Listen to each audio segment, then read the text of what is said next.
حضور علیہ الصلوۃ والسلام کی تعلیمات ہمارے لیے کتنی مفید ہیں، اس کا اندازہ ہم آج کے دور میں بڑی آسانی کے ساتھ اس لیے لگا سکتے ہیں کہ ہم نے ان چیزوں کے اثرات اور ثمرات اپنی آنکھوں سے دیکھ لیے ہیں۔ یعنی ہمیں قناعت کا حکم دیا گیا اور یہ کہا گیا کہ ناشکری نہیں کرو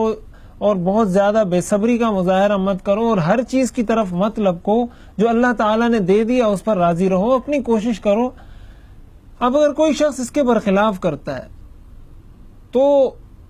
ایک تو جو آخرت میں ایک جرم کی حیثیت سے اس کا یہ عمل شمار ہوگا وہ تو ہوگا ہی، لیکن ہم دنیا میں بھی دیکھتے ہیں کہ اس کا اثر ہماری جسمانی صحت پر بھی ہوتا ہے۔ انسان کی صحت متاثر ہوتی ہے، وہ بیماریوں کا شکار ہو جاتا ہے، کئی مسائل اس کے لیے صحت کے حوالے سے کھڑے ہو جاتے ہیں۔ تو اس سے یہ بات بھی معلوم ہوتی ہے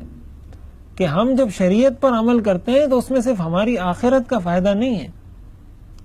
حقیقت یہ ہے کہ ہماری دنیا بھی اس سے سنورتی ہے، ہماری آخرت بھی اس سے سنورتی ہے۔ من عمل صالحا من ذکر او انثى فلنحيينه حیاتا طیبہ۔ اللہ تعالیٰ قرآن کریم میں ارشاد فرماتے ہیں کہ جو شخص ہمارے احکام کے مطابق ایمان لانے کے بعد زندگی بسر کرتا ہے، ہم اس کی دنیا کی زندگی کو خوشگوار بنا دیتے ہیں۔ خوشگوار ہونے کا یہی مطلب کہ اس کو چین میسر آ جاتا ہے، سکون اس کی زندگی میں ہوتا ہے، بیماریوں سے اللہ تعالیٰ اس کو نجات عطا فرما دیتے ہیں۔